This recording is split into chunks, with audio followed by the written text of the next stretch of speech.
নামাজের ব্যাপারে বলা হয়েছে কিতাবা মাউকুতা, এটা হচ্ছে একেবারে নির্ধারিত একটা ফরজ, এই সময়ই নামাজ পড়তে হবে। আপনি যদি ফজরের নামাজ সূর্য ওঠার পরে পড়েন, অথবা মনে করেন যে আজকে 5 ওয়াক্ত নামাজ সময় আছে, এখন রাতে ঈশার পরে টানা 5 ওয়াক্ত পড়লাম, আগামী 5 দিনেরটাও একসাথে জমা করে পড়ে ফেললাম, এখানে এই কাজ হবে না। যতক্ষণ পড়তে পারেন পড়েন, সব নফল হবে, কিন্তু ফরজ নামাজের শর্ত হচ্ছে নির্ধারিত সময়ে ফরজ নামাজ পড়তে হবে। এটা হচ্ছে পাংচুয়ালিটি শিখায় নামাজ আমাদের। আবার পুরুষের জন্য নামাজ হচ্ছে জামাতবদ্ধ হয়ে থাকতে হবে এক ইমামের পেছনে, এটা ডিসিপ্লিন শেখায়।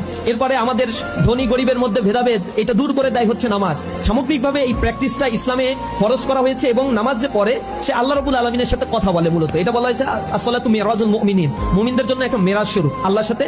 মেরাজ মানে হচ্ছে ডাইরেক্ট কনভারসেশন করা হয়। তো কিভাবে কনভারসেশন করা হয় বিভিন্ন তাফসীরের মধ্যে আসছে। যখন আপনি দাঁড়িয়ে সূরা ফাতিহা পড়তে থাকেন, তখন আপনি যখন বলেন আলহামদু, সূরা ফাতিহার শুরুর শব্দটা, তখন আল্লাহ রাব্বুল আলামিন জিজ্ঞাসা করে লিমানিল হামদু ইয়া আবদি, তুমি কার প্রশংসা করছো এ বান্দা? তখন বান্দা বলে যে লিল্লাহ, আলহামদু লিল্লাহ, আমি প্রশংসা করছি আল্লাহর। আল্লাহ আবার বলে তুমি যার প্রশংসা করছো সে আল্লাহর কোনো পরিচয় আছে? হ্যাঁ। তখন বান্দা বলে হ্যাঁ আমি জানি তার পরিচয়, তিনি হচ্ছেন রব্বুল আলামিন, সমগ্র বিশ্বজাহানের প্রতিপালক। তখন আল্লাহ রাব্বুল আলামিন আবার জিজ্ঞাসা করে তোমার যে প্রতিপালক হিসেবে যাকে তুমি মানছো তার কোনো কোয়ালিটি আছে, গুণাবলী আছে, সে কিছু করার ক্ষমতা রাখে? তখন বান্দা বলতে থাকে আর রহমান আর রহিম, তিনি হচ্ছেন দয়ালু দয়াময়। রহমান শব্দটা আরবি গ্রামার সম্বন্ধে যাদের ধারণা রয়েছে, মাদ্রাসা ব্যাকগ্রাউন্ড থেকে পড়েছেন, এর একটা ডেরিভেটিভ আছে, আরবি শব্দের অনেক ডেরিভেটিভ আছে, তার মধ্যে রুট যেগুলো এগুলোকে মাদ্দা বলা হয়।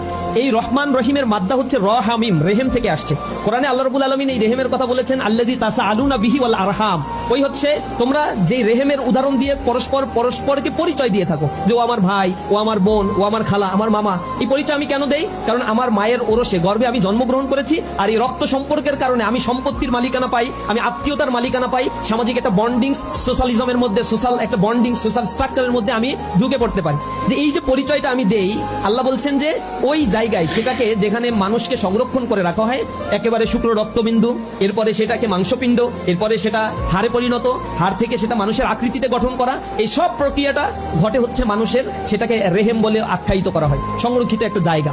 এই জায়গার কথা আল্লাহ রাব্বুল আলামিন উল্লেখ করেছেন, এবং সেটাকে রেহেম বলা হয়, র হামিম রেহেম। এই রেহেম হচ্ছে মূল ধাতু, তা থেকে আসছে রহমান আর রহিম। এখন পেটের মধ্যে যখন সন্তান থাকে মায়ের, তার খাদ্য কি থাকে? সন্তানের খাদ্য হচ্ছে নাভির মাধ্যমে রক্ত প্রবাহিত হয়, তার খাদ্য সার্কুলেটেড হয়, এইভাবেই খাদ্য হয়ে তারপরে সন্তানের চোখ হয়, মাথা তৈরি হয়, এরপরে হচ্ছে তার আরো সব বডির স্ট্রাকচার গুলো তৈরি হচ্ছে। তো এখানে আসলে এই জন্য মা আবেদন করে কিনা আল্লাহ রাব্বুল আলামিনের কাছে, আমার সন্তানের 2টা চোখ দিও, নাক দিও, একটা নাকের 2টা ছিদ্র দিও আল্লাহ, দয়া করে কান একটা 2টা দিও, একটা দিও, মানে একটা রেখে তাকে বাদ দিও না। এরকম আবেদন করার দরকার হয় না, কিডনি 2টা দিয়ে দেয় এজন্য আবেদন করতে হয় না, এমনি এমনি এই গঠনটা হয়। তাহলে এই গঠনটা আসলে কে করে? এত সুনিপুণ ভাবে গঠন, অথচ একটা কিডনি রিপ্লেস করতে, চোখের একটা রেটিনা নষ্ট হয়ে গেলে এরপরে এর জন্য কত কোটি কোটি টাকা খরচ করে ফেলতে হয়, এরপরে পূর্বের অবস্থায় ফেরত আসা যায় না। আল্লাহ রাব্বুল আলামিন একেবারেই আল্লাযী খালাকাকা ফাসাওয়াকা ফাআদালাক, যিনি মানুষকে সৃষ্টি করেছেন, সুষমামণ্ডিত করেছেন, ফাআদালাক, তার প্রতি আল্লাহ রাব্বুল আলামিন ন্যায় বিচার করেছেন। অর্থাৎ মানুষকে যে আকৃতিতে ফি আইয়ি সূরাতি মাশা আর রাক্কাবা, তিনি যেভাবে চেয়েছেন সেভাবেই তৈরি করেছেন, এজন্য কারো দরখাস্তের ধার আল্লাহর ধারার প্রয়োজন হয় না। এখন ওই মায়ের গর্ভাশয়ের মধ্যে, গর্ভের মধ্যে যখন সন্তান লালন পালন হয়, এটার জন্য মায়ের কৃতিত্ব আর কতটুকু রয়েছে? সে তো রাতের বেলায় যখন ঘুমায়, আপনারা ঘুমাতে গেলে একটা দোয়া পড়েন না? দোয়াটা কি? আল্লাহুম্মা বিইসমিকা আমুতু ওয়া আহিয়া, আল্লাহ তোমার নামে আমি মৃত্যুবরণ করতে যাচ্ছি, আমাকে তুমি আবার বাঁচিয়ে দিও। আমুতু মরতে যাচ্ছি, আহিয়া মানে বাঁচাই দিও, এইটা বলেই আমরা কিন্তু ঘুমাতে যাই। এটা হচ্ছে খণ্ডকালীন একটা মৃত্যু। এই যে মৃত্যুবরণ করতে যাই, তখন মায়ের গর্ভের মধ্যে যে সন্তান থাকে, মা উপর হয়ে শুয়ে থাকলে তো সন্তান মরে যাওয়ার কথা, ঠাসা লেগে মরে যাওয়ার কথা, কিন্তু এরকম তো কোনো সন্তান মারা যায় না। তাহলে তার রক্ষণাবেক্ষণের জন্য আল্লাহ রাব্বুল আলামিন ফেরেশতা নাজিল করেন, হাদিসের মধ্যে আসছে 70-এর অধিক ফেরেশতা আল্লাহ রাব্বুল আলামিন দিয়ে তাকে রক্ষণাবেক্ষণ করে থাকে।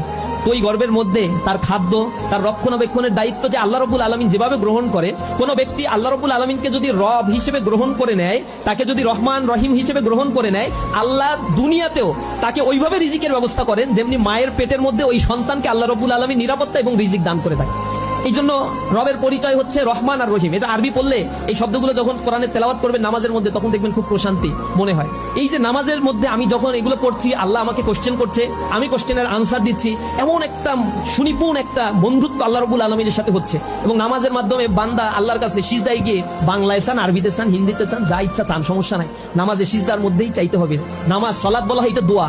নামাজের পরে আবার উচ্চ করে দোয়া পড়ার দরকার নাই, হাত তুলে দোয়া পড়ার দরকার হয় না। রাসূল এটা করতেন না, নামাজের পরে তিনি তাসবিহ তাহলিল পড়তেন, আর যা বলার সিজদার মধ্যে গিয়ে তাসবিহ তাহলিল পড়ার পরে এরপরে যা ইচ্ছা তাই বলতেন। নামাজের ভিতর থেকে আল্লাহ রাব্বুল আলামিন সব আদায় করে নিতেন, আল্লাহর কাছে বান্দার হকগুলো সব আদায় করে নিতেন। এগুলো আমরা আসলে বুঝি না, নামাজের শব্দের অর্থ পার্টিকেল গুলো আমরা জানি না, এগুলো বুঝতে পারি না। ভিডিওটা সবাই শেয়ার করে দিবেন।